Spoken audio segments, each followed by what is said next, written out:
సహ్యపాదోద్భవే దేవి శ్రీశైలోత్సంగగామిని కృష్ణవేణీతి విఖ్యాత మమ పాపం వ్యపోహతు.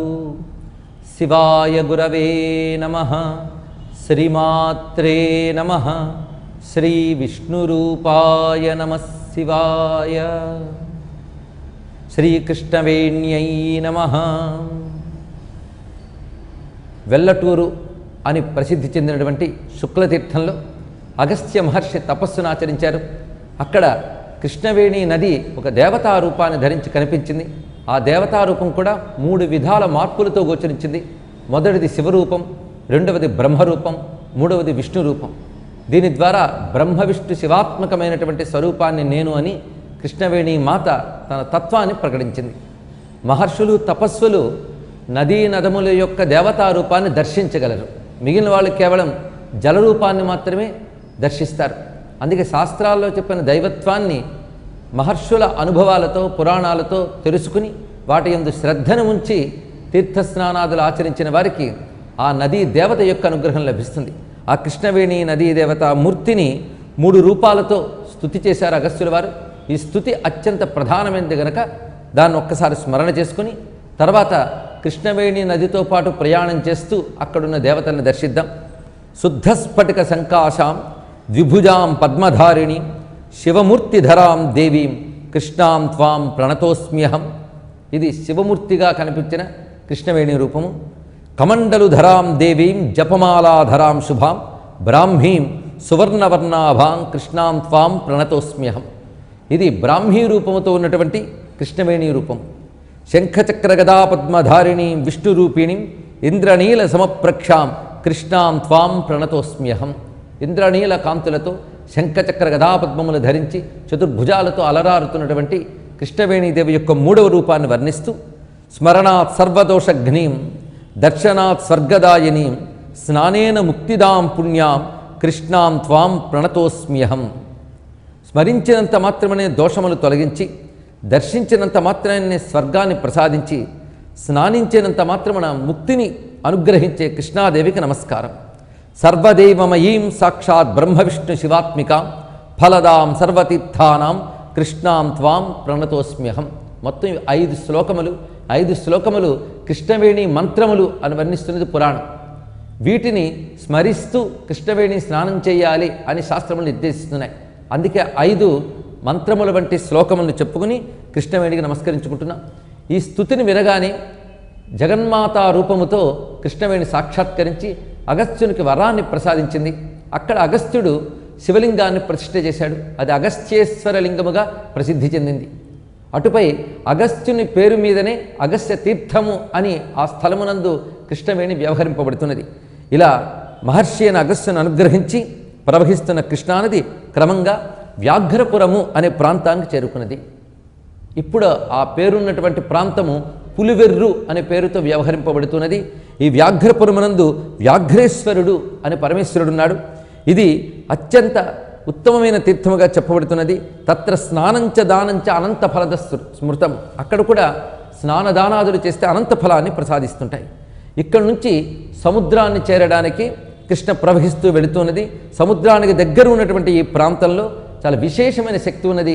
ఇక్కడ తీరములందు బ్రహ్మ విష్ణు రుద్రాదులందరూ కూడా సమస్త దేవతా సమూహములతో వెరసి ఉన్నారని చెప్తూ ప్రత్యేకించి ముక్తిక్షేత్రం మహాపుణ్యం సర్వేషా ముక్తిదం పరం వేణ్యాశ్చోభయతీరేతు మహాదేవో వసత్యసౌ.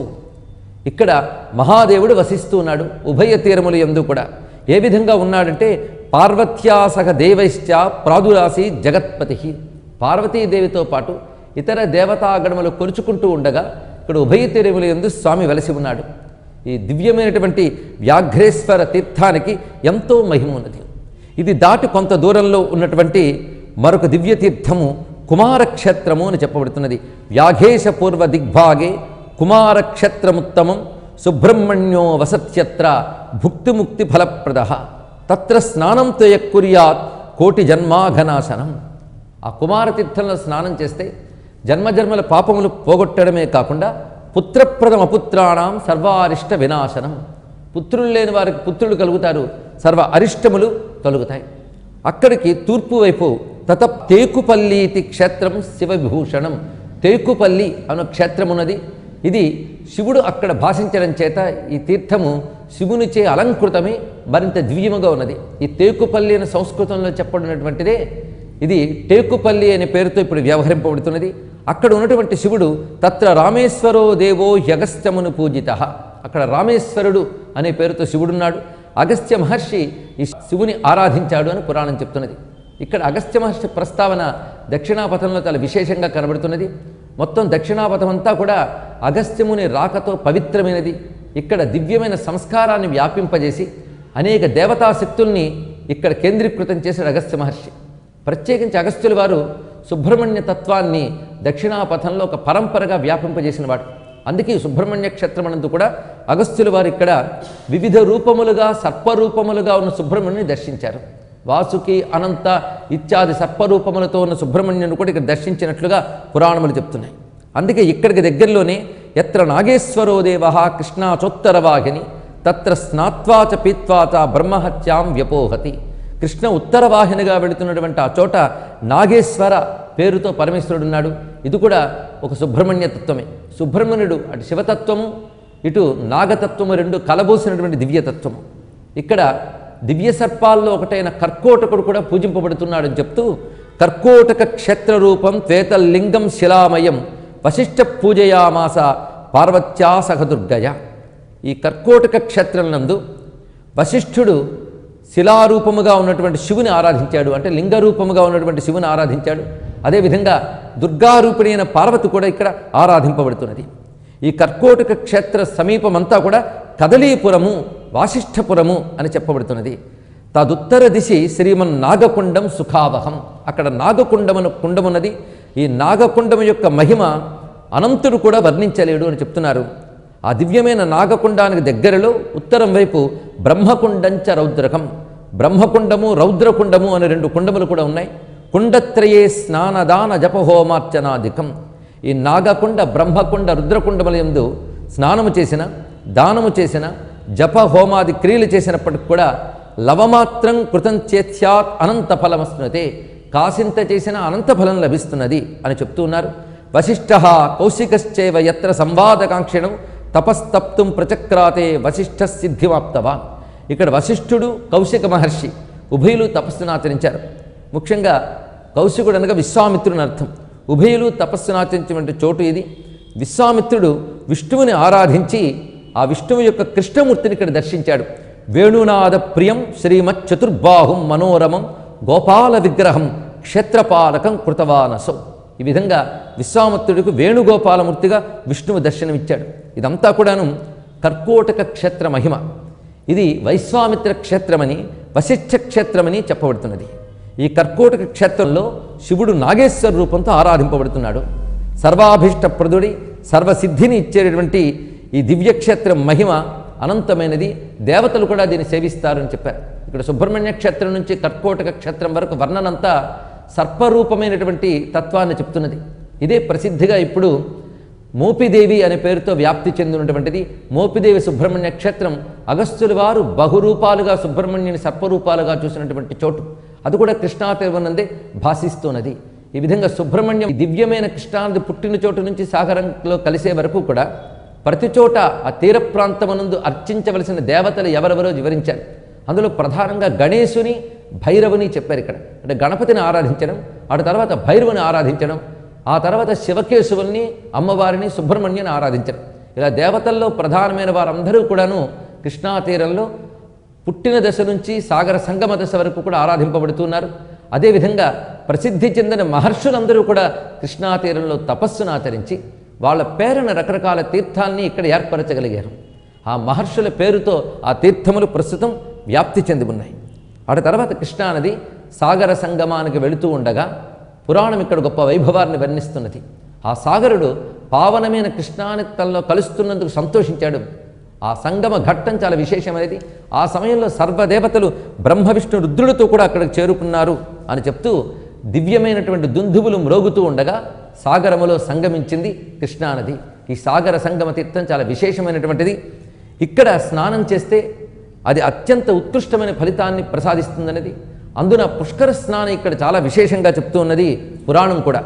కృష్ణాబ్ధి సంగమ స్నానం కోటి జన్మాఘనాసనం తత్రైవ పర్వణి స్నానం ఇహైవ అభీష్టదాయకం. సాధారణంగా కృష్ణాసాగర సంగమ స్నానం ఎప్పుడైనా సరే ఉత్తమ ఫలితం. అందులో పర్వకాలాల్లో చాలా విశేషము. పర్వకాలం అనగా అమావాస్య, పూర్ణిమ, అదేవిధంగా ప్రత్యేకమైన సంక్రమణం, గ్రహణం ఇత్యాది యోగములు కలిసినప్పుడు స్నానం చేస్తే విశేషమైన అంశమని చెప్తూ విష్ణు సాయుధ్యదం పశ్చాత్ సంగమోయం తథా శివ. ఇది శివ విష్ణు సాయుధ్యానికి కూడా హేతు అవుతున్నది.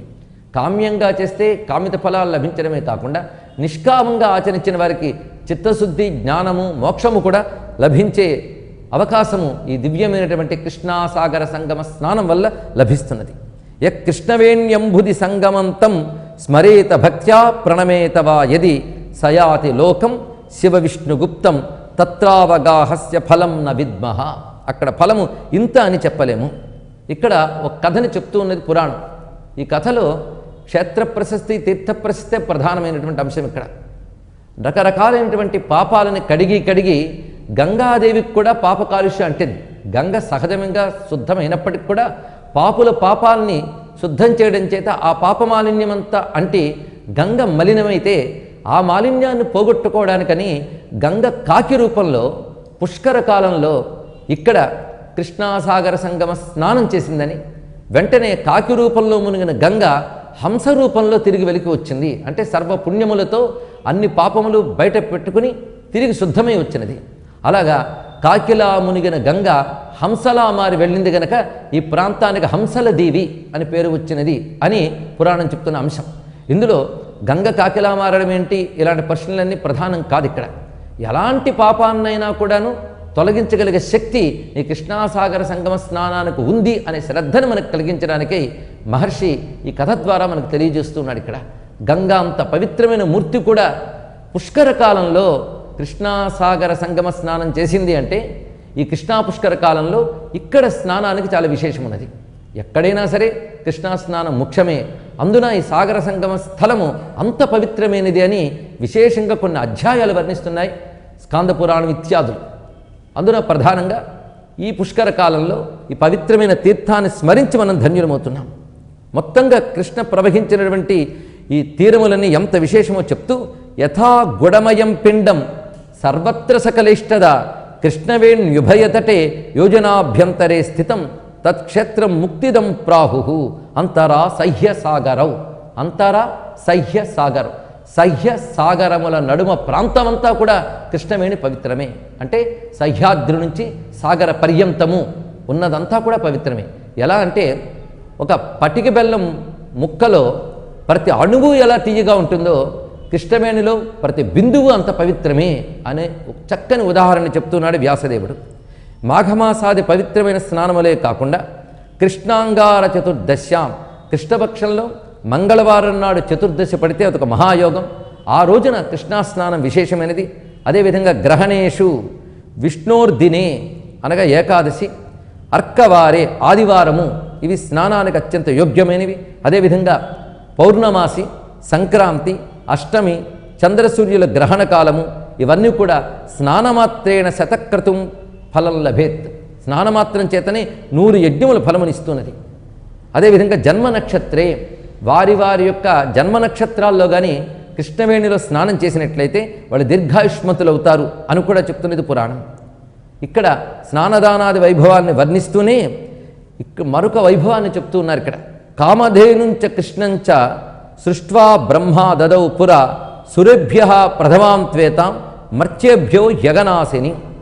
బ్రహ్మదేవుడు తన తపశ్శక్తితో విష్ణువు అనుగ్రహంతో రెండింటిని సంపాదించాడు. ఒకటి కామధేనువు, రెండవది కృష్ణానది. కామధేనువు దేవతలకు ఇచ్చాడు, కృష్ణానదిని మానవులకు ఇచ్చాడు అని వర్ణన చెప్తున్నారు ఇక్కడ. అంటే కామధేనువు ఏది కావాలంటే ఎలా ఇస్తున్నదో దేవతలకు, కృష్ణానది భూమి యందున్న వారికి ఏది కావాలన్నా ఇవ్వగలిగినటువంటి శక్తి కలిగినది. కేవలం పాపనాశనం మాత్రమే కాకుండా అభీష్ట ప్రదాయకమై అక్కడ సాధన చేసేవారికి జ్ఞానము, మోక్షానికి అనుగుణమైనటువంటి చిత్తశుద్ధి ఇత్యాదులను ప్రసాదిస్తున్నది. ఇంత మహిమాన్వితమైనటువంటి ఈ కృష్ణవేణి యొక్క మహిమని కృష్ణవేణి పయప్పానం భాగీరథ్యవగాహనం ఉభయం సమమిత్యాహు స్నానాత్తు ద్విగుణం భవేత్. కృష్ణవేణి నీటిని తాగడం, భాగీరథిలో స్నానం చేయడం రెండూ సమానమే అని చెప్తున్నారు. ఇక్కడ ఉభయం సమము. ఇక్కడ స్నానం చేస్తే గంగ కంటే 2 రెట్లు ఎక్కువ ఫలితం లభిస్తున్నది అని కూడా ప్రస్తావన చేశారు. ఇక్కడ నారాయణుడు బహురూపాలతో వెలసి ఉన్నాడు. ఇక్కడ మొవ్వ అనే ప్రాంతంలో నారాయణుడు వేణుగోపాలమూర్తిగా ప్రసిద్ధి చెంది ఉన్నాడు. ఈ వేణుగోపాల స్వరూపాన్ని కూడా పురాణం వర్ణిస్తున్నది. ఇక్కడ నారాయణుడి విశ్వామిత్రునికి వేణుగోపాలమూర్తిగానే దర్శనమిచ్చాడు. అందుకే ఇక్కడ కృష్ణారాధన బాగా కనబడుతున్నది. పేరే కృష్ణానది, ఆరాధింపబడుతున్నవాడు కృష్ణమూర్తి. అందుకే ఈ శ్రీకృష్ణ పరమాత్మను ఆధారం చేసుకుని ఇక్కడ కృష్ణభక్తి వ్యాపించింది. దానికి ప్రధానంగా 2 మహాపురుషులు కనబడుతున్నారు. మొత్తం భారతదేశమంతా కూడా గౌరవించే కృష్ణభక్తి గ్రంథం శ్రీకృష్ణ కర్ణామృతం. అది లీలాసుకుడనే మహాత్ముడు రచించాడు. అతడికి పూర్వాశ్రమ నామం బిల్వమంగళుడు. ఈ బిల్వమంగళుడు కూడా కృష్ణాతీరవాసి, కృష్ణ భక్తుడు, కృష్ణమంత్ర సిద్ధుడు. అందుకే కృష్ణకర్ణామృతాన్ని రచించి చైతన్య మహాప్రభు మొదలైన వారు కూడా స్ఫూర్తి కలిగి ఒక మహద్గ్రంథాన్ని చాలా ప్రాచీన కాలం నాడే రచించారు. ఆ తర్వాత ఆయన బృందావనంలో సిద్ధి పొందారు. తర్వాత ఈ ప్రాంతానికి చెందిన మరొక మహాత్ముడు నారాయణ తీర్థుల వారు. ఆయన ఈ క్షేత్రానికి సమీపంలో వేదాద్రియందు ఆయన అత్తగారి వారి ఊరున్నది. ఈ పరిసర ప్రాంతాల్లోనే పుట్టి పెరిగినటువంటి మహానుభావుడు, కాజలో పుట్టి పెరిగినటువంటి ఈ మహానుభావుడు వేదాద్రియందు ఆతుర సన్యాసాన్ని తీసుకున్నాడు కృష్ణానదీ తీరమునందు. ఆయన కృష్ణానదిలో కొట్టుకుపోతూ ఇంకా ప్రాణాలు పోతాయేమో అనేటువంటి పరిస్థితి ఏర్పడినప్పుడు వెంటనే మానసికంగా సన్యాసాన్ని సంకల్పం చేశాడంతే. ఆ తర్వాత ఆయన క్షేమంగా ఒడ్డును చేరాడు. కానీ మానసికంగా ఆతుర సన్యాసం స్వీకరించిన అతడు ఇంకా సన్యాసాశ్రమంలోనే ఉంటూ యతిధర్మాన్ని పాటిస్తూ కాశీక్షేత్రంలో అఖండమైన సాధన చేశాడు. కృష్ణ పరమాత్మ యొక్క దర్శనాన్ని పొందాడు. ఆ తర్వాత ఆయన ఈ కృష్ణా తీరాన్ని దృష్టిలో పెట్టుకుని కృష్ణలీలా తరంగిణి అనే పేరుతో ఒక మహాప్రబంధాన్ని, మొత్తం భాగవతంలో చెప్పబడ్డ కృష్ణ కథనంతటినీ కూడా తరతరాలు నిలిచిపోయేటువంటి ఒక శాశ్వత గ్రంథాన్ని రచించాడు. అదంతా నృత్య సంప్రదాయంతో కూడినది. ఈ కృష్ణా తీరంలోనే కూచిపూడిని ఆధారం చేసుకుని ప్రసిద్ధమైన నృత్య సంప్రదాయం ఒకటి వ్యాపించి ఉన్నది. సిద్ధేంద్ర యోగి అనేటువంటి ఒక తపస్వి ద్వారా ఈ నృత్య సంప్రదాయం వ్యాపించి ఉన్నది. అది కృష్ణమయమే. ఇలా కృష్ణా తీరంలో ఒకవైపు పవిత్రమైన కేవలం ధార్మికమైన కేంద్రములు వ్యాపించి ఉండడమే కాకుండా సంస్కృతికి పట్టుకొమ్మ కృష్ణా తీరం. ఈ కోణంలో పరిశీలిస్తే భారతీయులందరూ కూడా గౌరవించవలసిన ఒక మహా సంస్కృతి పరంపరలు ఈ కృష్ణా తీరంలో విలసిల్లాయి. కృష్ణ పుట్టిన దగ్గర నుంచి సముద్రంలో కలిసే వరకు ఈ తీరమునందు ఒక పచ్చని పంటలు, సస్యశ్యామలైన భూమి ఇత్యాదులు మాత్రమే కాకుండా జ్ఞానం కూడా పండింది. అందుకే కడుపు నింపడమే కాకుండా మన బుద్ధిని కూడా నింపగలిగేటటువంటి జ్ఞానాన్ని కృష్ణాతీర సంస్కృతి ఇచ్చింది. అటు సాహిత్యానికి, ఇటు సంగీతానికి, నృత్య శిల్పకళలకు కూడాను ఆధారమైనది కృష్ణాతీరం. ఇలా కూచిపూడి నృత్యము, వివిధములైనటువంటి సంగీత సాహిత్య పరంపరలు ఇక్కడ వ్యాపించాయి. ఎందరో మహాత్ములు కృష్ణాతీరంలో వెలిసిల్లారు. ఇదంతా ఒక చరిత్ర, ఒక సంస్కృతి. ఇటువంటి భవ్యమైనటువంటి కృష్ణాతీరం యొక్క సాగర సంగమ స్థలం యొక్క పవిత్రతని వివిధ విధాలుగా పురాణములు చెప్తున్నాయి. ఇలా మొత్తం 775 మైళ్ళ దూరము ప్రవహించినటువంటి కృష్ణాతీరం యొక్క ప్రతి అణువు ఈ భూమిని పవిత్రం చేస్తున్నది. పురాణములు భారతదేశాన్ని పవిత్రం చేస్తున్న కృష్ణానదని వర్ణించాయి ఇక్కడ. ఎందుకంటే పురాణ కాలమునందు భారతదేశం అంతా ఒకటే. అయితే పాలనా సౌలభ్యం కోసం వివిధ ప్రాంతాలుగా విభాగం జరిగినప్పటికి కూడా ఆసేతు సీతాచలం కూడా భారతీయ సంస్కృతి ఒక్కటే. ఆ సంస్కృతిలో ప్రతి నదీ తీరము తన వంతు పాత్రను పోషించింది. గంగా, యమున, కృష్ణ, గోదావరి, నర్మదా, సింధు ఇత్యాది పవిత్ర నదీ తీరాలన్నిటా కూడాను భారతీయ ఆర్ష సంస్కృతి విలసిల్లింది. వైదిక ఋషులైన వశిష్ఠ, విశ్వామిత్ర, అగస్త్యాదులు దక్షిణాపథంలో కృష్ణాతీరంలో తపస్సును ఆచరించి ఆర్ష సంస్కృతిని సుప్రతిష్ఠితం చేశారు. సర్వదేవతలు ఇక్కడ ఆరాధింపబడుతున్నారు. అందుకే వైదిక సంస్కృతికి, దేవతలకి, ఋషులకి కూడా ఆదరణీయమైన కృష్ణానదికి నమస్కారం.